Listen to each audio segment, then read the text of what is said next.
Este es un mensaje del pastor John MacArthur, traducido y predicado en español para el mundo de habla hispana. Esta noche quiero hablarle acerca de un tema muy importante, el tema del señorío de Cristo. En y por sí mismo, fuera de cualquier asunto, fuera de cualquier discusión contemporánea teológica en la Iglesia, el tema sobresaldría por sí mismo. Ciertamente tratar el tema del señorío de Cristo debería ser un estudio primordial para cualquier creyente. Hay un sentido en el que preferiría que ni siquiera tuviera que discutir este asunto desde el punto de vista desde el cual lo tengo que discutir en esta noche. Quiero abordar el tema desde una especie de punto de vista polémico. Esto es, me gustaría defender el señorío de Cristo en contra de lo que yo creo que es un ataque actual. Creo que este ataque en contra del señorío de Cristo ha estado ya viniendo durante mucho tiempo.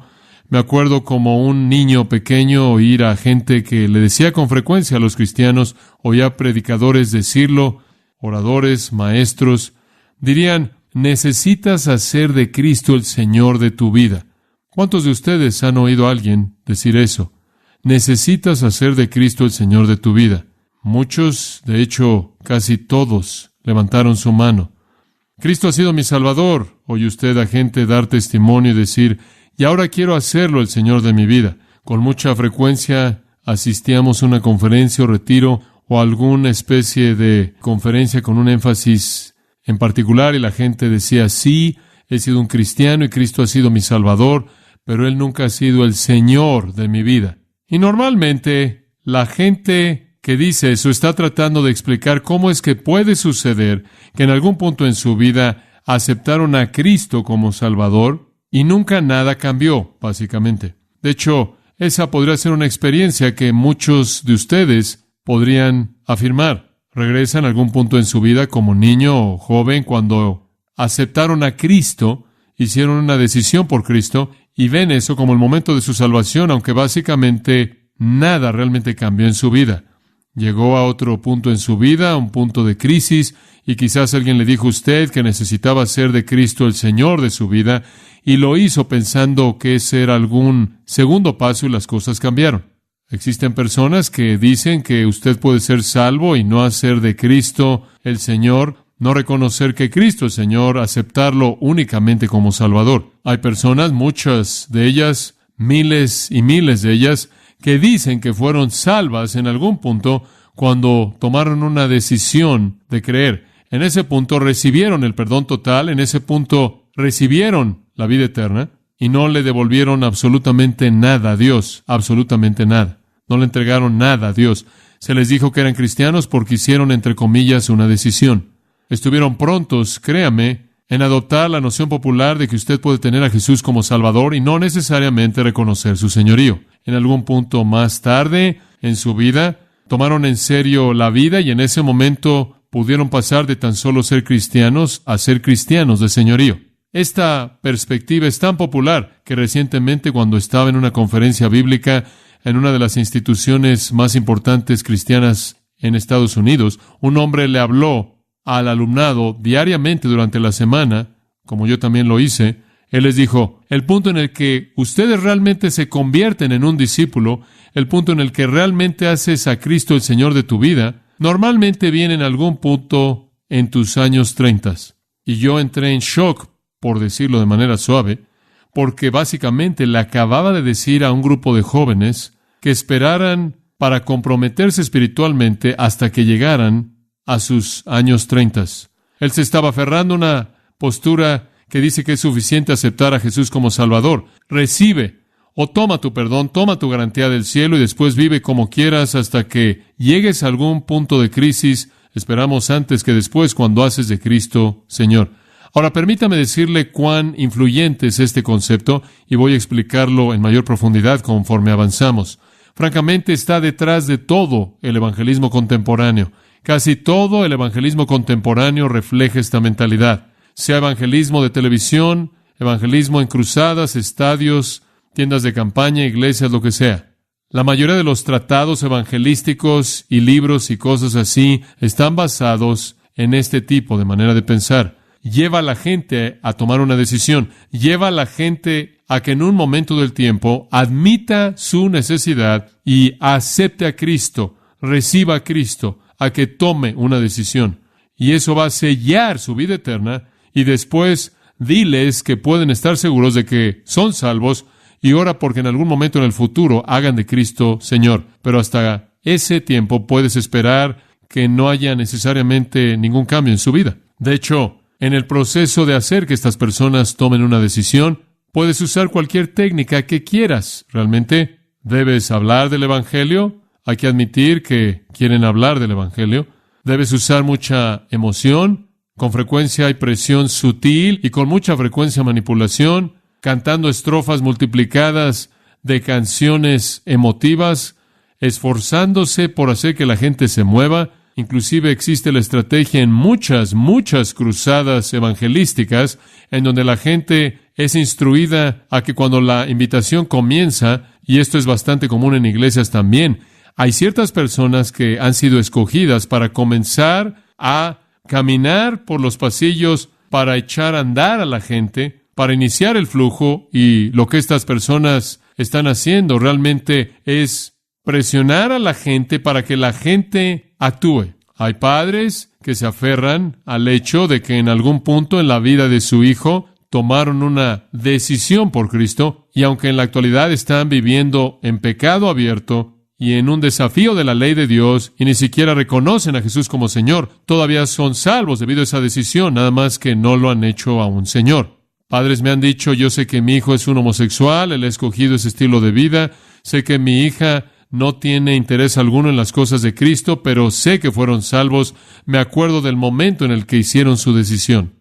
Los padres se aferran a esto. Los cónyuges pueden aferrarse a esto para su cónyuge. Los amigos pueden aferrarse a esto por alguien a quien aman profundamente. Expresa la idea de que la salvación es alguna transacción momentánea que asegura para siempre, pero no necesariamente transforma tu vida. Y no involucra reconocer a Jesús como Señor de tu vida y someter tu vida a Él. Ese tipo de mentalidad está detrás de la mayoría del evangelismo contemporáneo. Escuche, ¿cuándo es que usted oye a alguien decir, ¿estás dispuesto a comprometer tu vida para seguir a Jesús? ¿Cuándo es que usted oye a alguien decir, ¿estás dispuesto a arrepentirte de tu pecado y doblar tu rodilla en sumisión al señorío de Cristo? ¿Estás dispuesto a permitir que Jesucristo gobierne como Rey y gobernante de tu vida?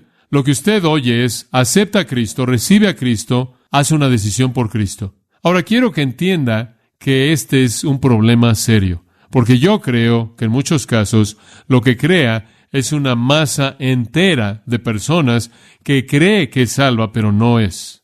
Ahora permítame ayudarle a entender esto un poco más.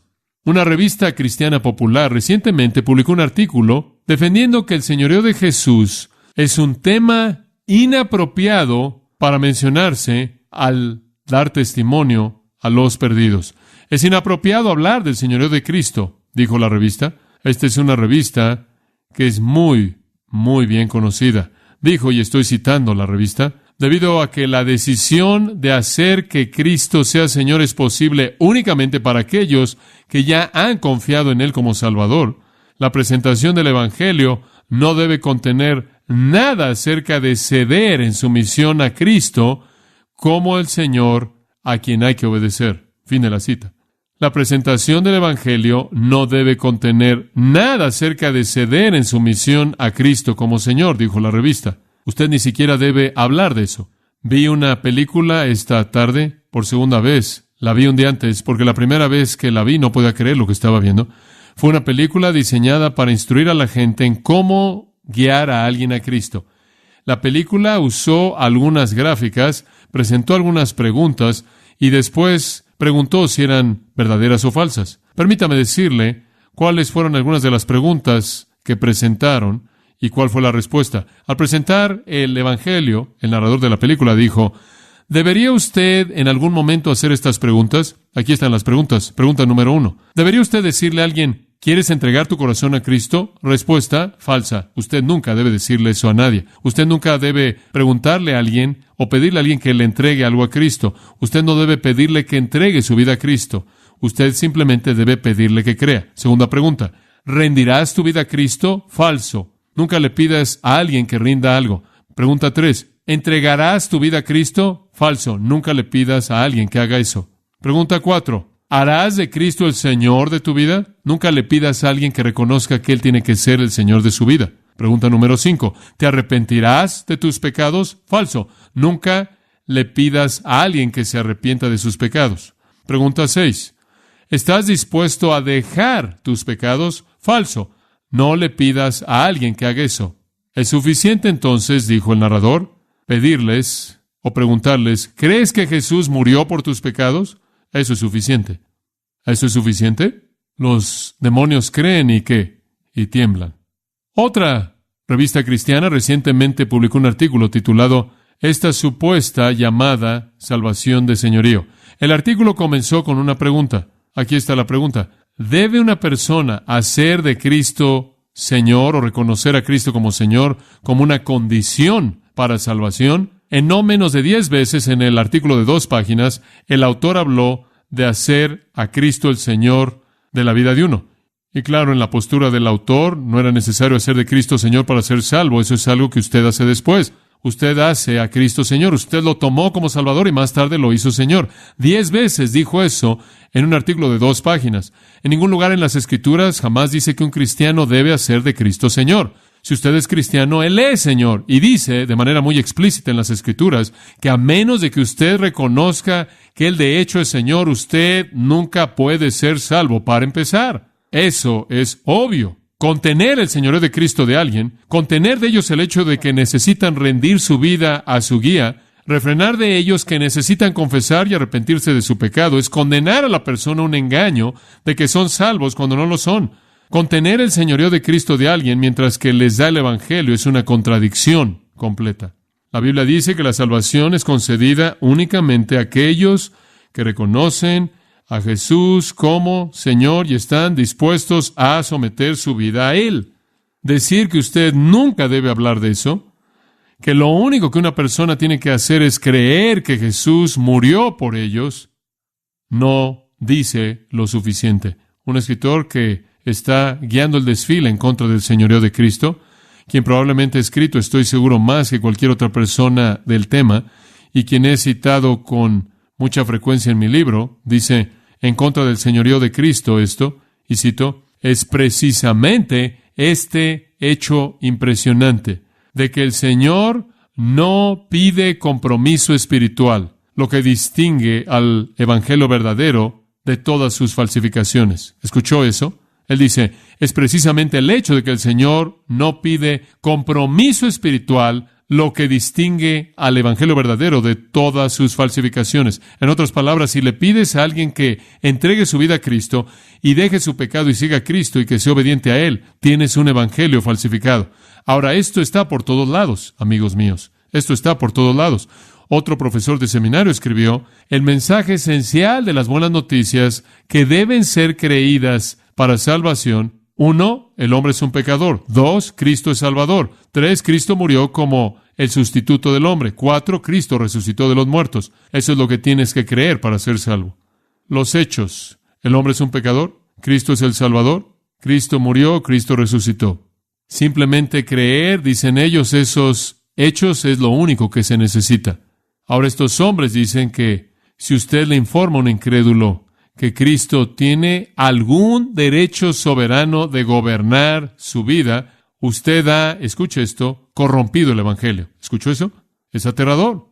Si usted le dice a un incrédulo que Cristo tiene un derecho soberano de gobernar su vida y que necesitan doblar su rodilla a Él para ser salvos, usted ha corrompido el Evangelio. Otro escritor dice, y estoy citando, es posible, inclusive probable, que cuando un creyente que está fuera de comunión cae en ciertos tipos de filosofía, si él es un pensador lógico, se va a convertir en un creyente incrédulo. Los creyentes que son agnósticos todavía son salvos, aún son nacidos de nuevo. Escuche este. Tú inclusive puedes convertirte en un ateo, pero si tú aceptaste a Cristo como Salvador una vez, no puedes perder tu salvación, aunque has negado a Dios. Fin de la cita. Yo no creo que puedes perder tu salvación, pero creo con todo mi corazón que si la tienes, nunca serás un creyente incrédulo y nunca negarás a Dios. Jesús dijo en Mateo 10, Si me niegas delante de los hombres, ¿yo qué? Yo te negaré delante de mi Padre.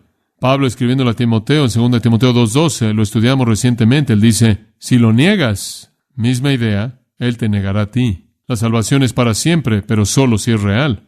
Pero lo que esto promueve es que puedes tomarlo como Salvador, no tener cambio en tu vida, inclusive convertirte en un incrédulo, un agnóstico, un ateo, porque no necesariamente va a cambiarte. Me impresionó de manera absoluta el descubrir que el escritor que es más prolífico en esto está diciendo que si crees en el momento de la salvación, nunca necesitas volver a creer por el resto de tu vida, porque es solo ese momento lo que cuenta. Aterrador. Mucho menos someterte al señorío de Cristo. Inclusive puedes convertirte en un incrédulo, agnóstico, ateo. Él dijo, perseverar en la fe. Esto es continuar en la fe. No es un factor de la salvación verdadera. ¿No lo es? Mi Biblia dice en Colosenses que eres salvo si continúas ¿en qué? En la fe.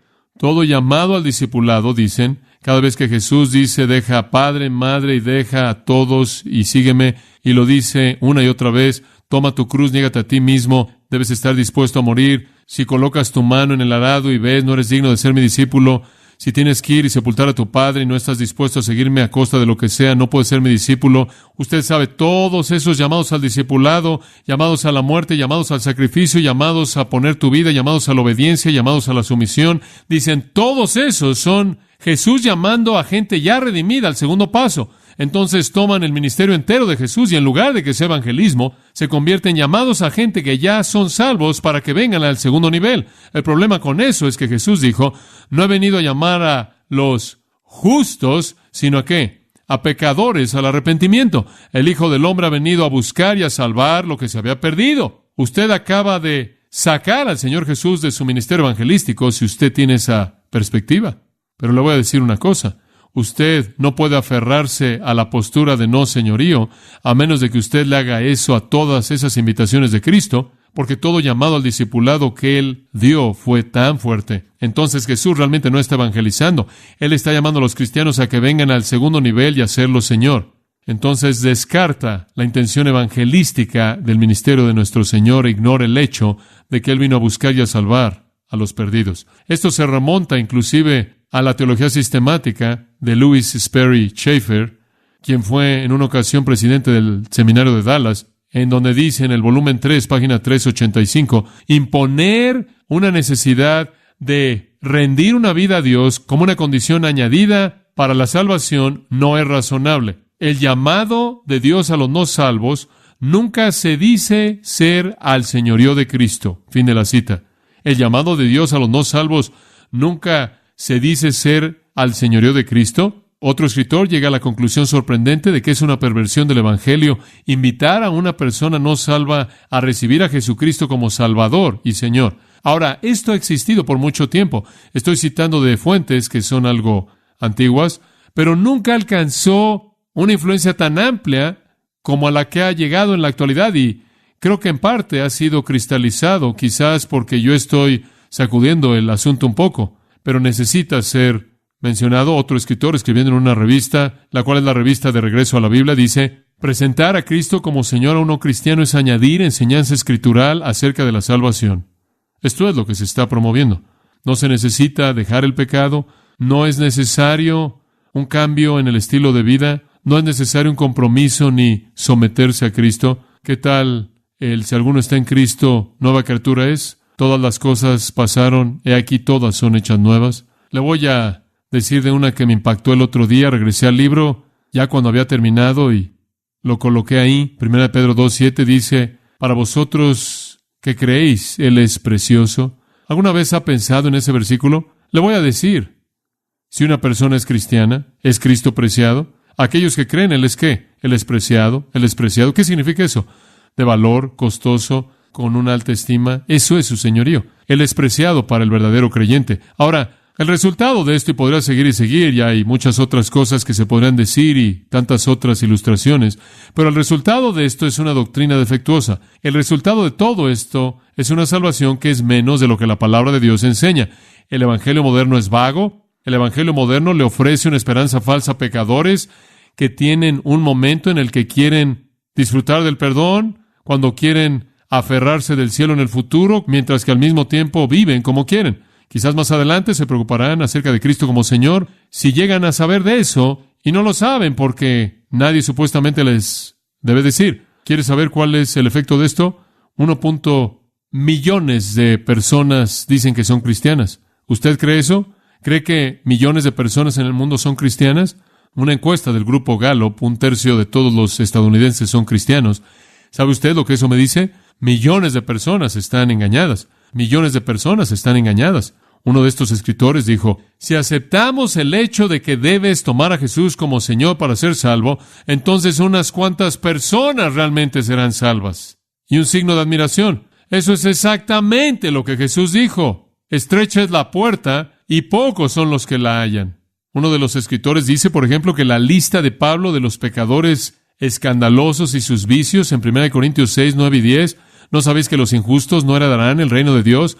No os engañéis, ni los fornicarios, ni los adúlteros, ni los idólatras, ni los afeminados, ni los homosexuales, ladrones, avaros, borrachos, calumniadores, engañadores, heredarán el reino de Dios. Él dice, todos esos son creyentes, todos esos son cristianos, que no heredan el reino. Entran al reino, pero no lo heredan. ¿Qué significa eso? No sé. La gente de primer nivel va ahí, la gente de segundo nivel heredan. Entonces creo que hay un área de pobreza en el reino para el grupo de primer nivel. Él añade que la descripción de esas personas en Gálatas 5 dice, las obras de la carne son inmoralidad, impureza, sensualidad, idolatría, hechicerías, enemistades, contiendas, celos, enojo, disputas, disensiones, peleas, envidias, embriaguez, cosas como esta. La gente que hace esas cosas, que las practica, no heredarán el reino de Dios. Él dice, esos son cristianos también, nada más que no heredan. En otras palabras, la idea entera es dar lugar para que la gente que hizo una decisión, que en un momento en el tiempo hizo algo, aceptó, creyó, lo que sea,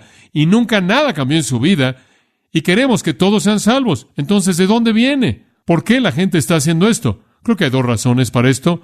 Realmente nació de una preocupación seria por la gracia. Querían que la gracia fuera tan gracia como lo dijo un escritor, si te atreves que Dios te salve, Él va a tener que salvarte. Así de grande es su gracia. Ellos querían que la gracia fuera tan grande que en un momento del tiempo, si algún pecador dijera, yo creo, Dios instantáneamente lo salvaba y lo salvaba para siempre sin importar nada. Y la segunda cosa que creo que ha motivado el movimiento moderno es porque la gente está tratando de desarrollar una teología para salvar a algunas personas que murieron en incredulidad, que en el pasado hicieron una decisión. Más gente rechaza la doctrina del infierno motivados por sacar a sus parientes del infierno que cualquier otro asunto teológico. Dice usted, ¿qué quieres decir con eso? Quiero decir que la gente que tiende a negar el infierno eterno es la gente que no quiere admitir que alguien a quien aman fue ahí. Entonces quieren negar la doctrina para que puedan sacar a la gente en su propia mente.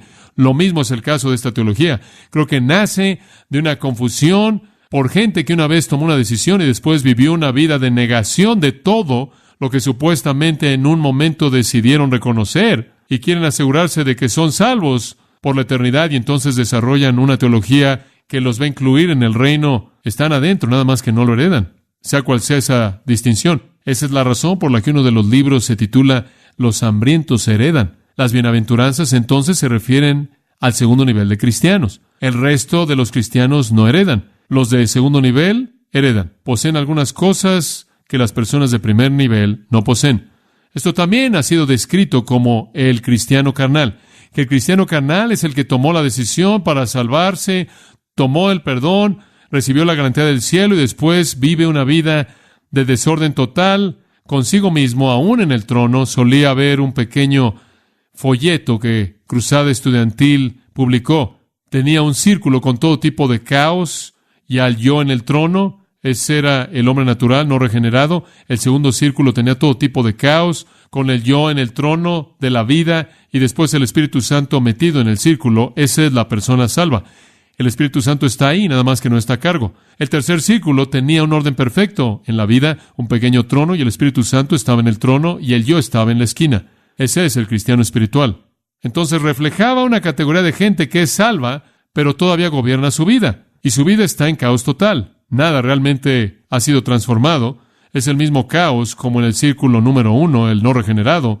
nada más que el Espíritu Santo está ahí en algún lugar, pero Él no tiene control de nada. Es la misma idea. Esas son las personas que no heredan el reino, esas son las personas que no han hecho de Cristo Señor en esta manera de pensar en particular. Entonces, el llamado típico a la salvación es así: acepta a Jesús, pide a Jesús que entre a tu corazón, hace una decisión, cree, y eso parece ser todo.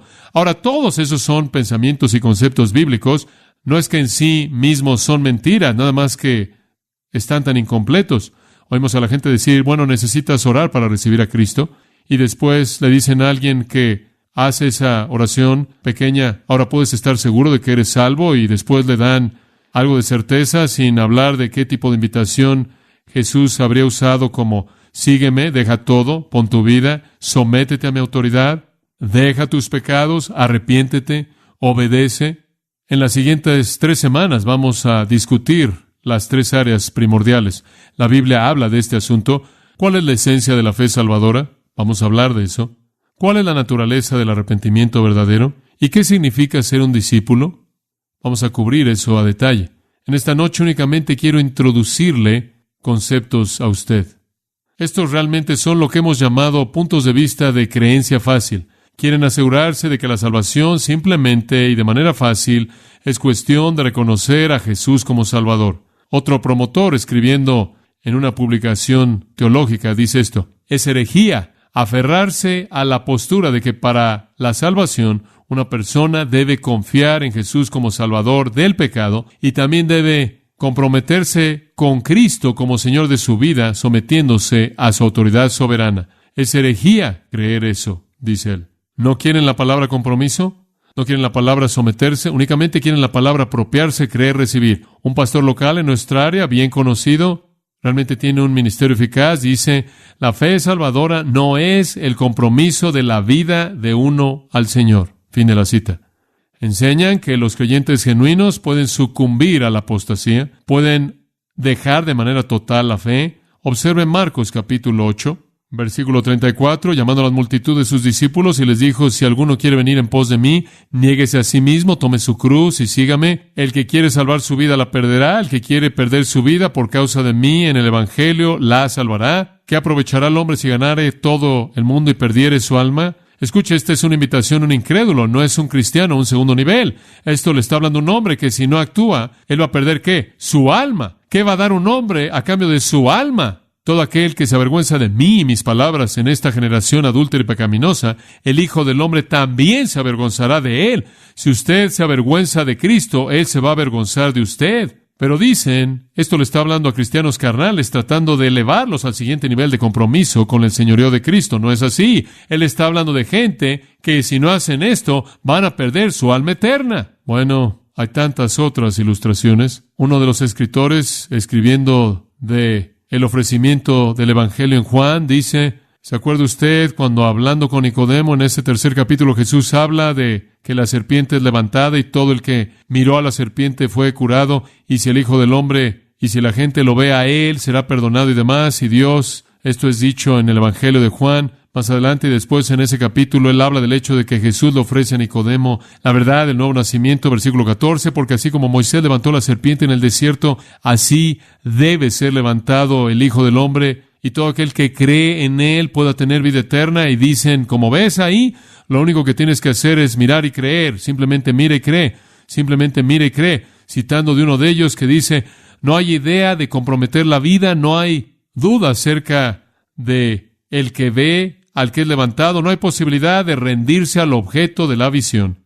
Simplemente mira, cree, eso es todo. Van a Juan 4, la mujer en el pozo, y dicen que todo lo que Jesús dijo fue: bebe, bebe. Pero lo que se olvidan es cuando la mujer dijo: dame del agua para que pueda beber. Él no se la dio a él. Él comenzó a hablarle ¿de qué? De su pecado. Todavía había algo que debía ser cubierto. En Mateo, capítulo 13, versículo 44, la parábola es muy similar. El reino de los cielos es como un tesoro escondido en un campo, el cual un hombre encontró y lo escondió por gozo. Él va y vende todo lo que tiene y compra el campo. Otra parábola: el reino de los cielos es como un comerciante que busca perlas finas. Al encontrar la perla de gran precio, él vendió todo lo que tenía y la compró. Una parábola muy simple. El hombre encontró algo de valor, vendió todo lo que tenía, lo tomó.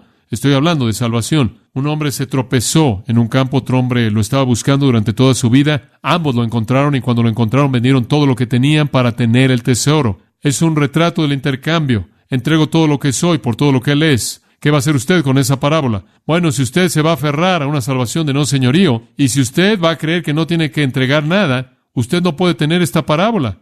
Ser un pagano, un hombre no salvo, entregar todo lo que Él es para recibir todo lo que Cristo ofrece. Entonces usted la interpreta de esta manera. Lo que está sepultado en el campo es la iglesia. La persona comprándola es Cristo. Entonces la parábola, de manera típica, por parte dispensacionalista, ha sido que Jesús, encontrando a la iglesia, entrega todo en la cruz para comprar a la iglesia. El problema con eso es que el tesoro estaba en el campo y la perla era de gran precio, y yo me atrevo a cuestionar a cualquier persona que afirme que la persona no regenerada en este mundo, porque en Cristo murió, valió algo. Además, me parece que es un trato más bien oscuro. Un escritor muy conocido por nosotros, quien inclusive ha publicado una Biblia de estudio muy maravillosa y muy popular, dice: los cristianos pueden dejar a Dios fuera de sus vidas y vivir según la naturaleza vieja. Es lo mismo.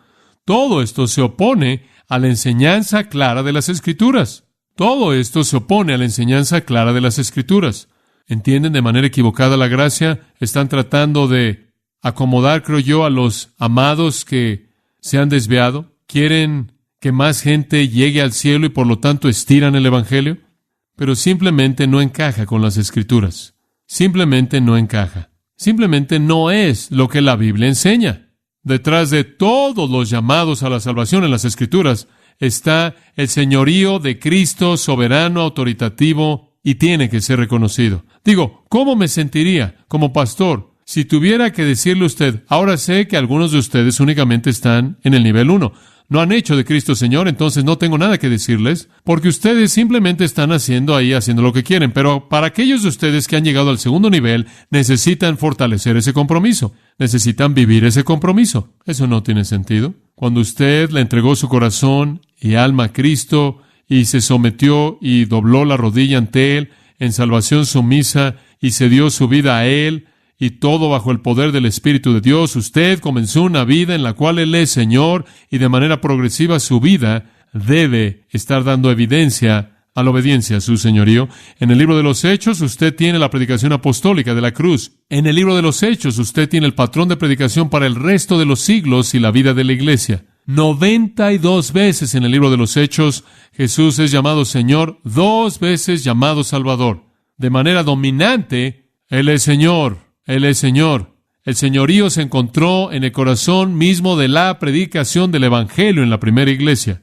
El corazón mismo de esto fue afirmar su señorío. Pedro dice en Hechos 2, ¿será que la salvación viene a todo aquel que invocare el nombre de qué? El Señor. El Señor. No hay duda al respecto. Está absolutamente en todo lugar en las Escrituras. Cree en el Señor Jesús, Hechos 16:31. Al carcelero de Filipos, y serás salvo, serás salvo. En Juan, quiero que observe el capítulo 3, versículo 36, escuche esto. El que, sigue este pensamiento, el que cree en el Hijo tiene vida eterna. Escuche esto.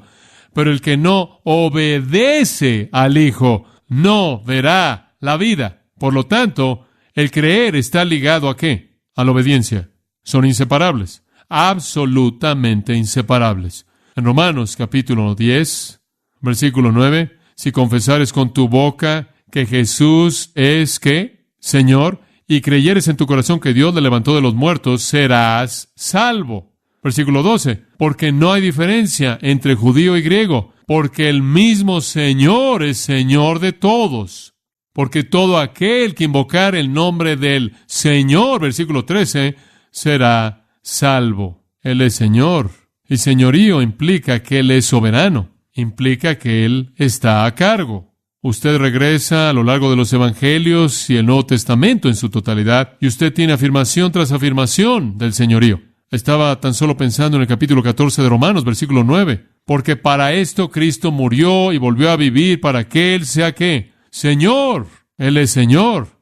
Ese primer evangelismo afuera de Israel, capítulo 10 de Hechos, versículo 36, la palabra que Él envió a los hijos de Israel. Pedro dijo, predicando paz mediante Jesucristo, Él es Señor de todos. Ahora, algunos han dicho, bueno, sí, pero Señor significa deidad. Simplemente significa deidad. Simplemente significa Dios. No significa amo soberano, no implica obediencia, no implica rendición, no implica sumisión, únicamente significa deidad. Tú simplemente tienes que creer que Jesús es Dios. No tienes que someterte a Él. De hecho, un escritor dice que si haces de curios, Señor, significar amo soberano, despojas el llamado a la fe de su deidad. Eso es ridículo. Puedes decir Señor y referirte tanto a que Él es deidad como amo soberano. No es así. No es necesario eliminar el concepto de deidad de la palabra Señor simplemente porque implica la idea de amo soberano. Señor se refiere a deidad. Señor significa que Jesús es Dios, pero Dios significa que Él está a cargo. Estaba comiendo un día con alguien que se aferra a esta postura. Él dijo, yo creo que curio simplemente significa que Jesús es Dios. Le dije, muy bien, aceptemos eso. Lo aceptó. Curio significa que Él es Dios. Permíteme hacerte una pregunta. ¿Qué significa ser Dios? ¿Significa que tú estás a cargo? Si no significa que tú estás a cargo, entonces no significa Dios. No ganas nada al decir eso. Si Él es Dios, Él está a cargo. Si Él es deidad, Él es soberano. No puede significar nada menos. Tomás lo reconoció. ¿Qué dijo Tomás cuando vio a Jesucristo después de la resurrección? Señor mío y Dios mío. ¿Qué cree usted que quiso Él decir? ¿Cómo cree usted que usó la palabra Señor para referirse a deidad? ¿Acaso Él dijo, Dios mío y Dios mío? No. Dios reconoció deidad. Señor reconoció ¿qué? Soberanía. Inherente en el término está la autoridad, dominio, el derecho de gobernar, el derecho de mandar, la obligación de ser creído y obedecido.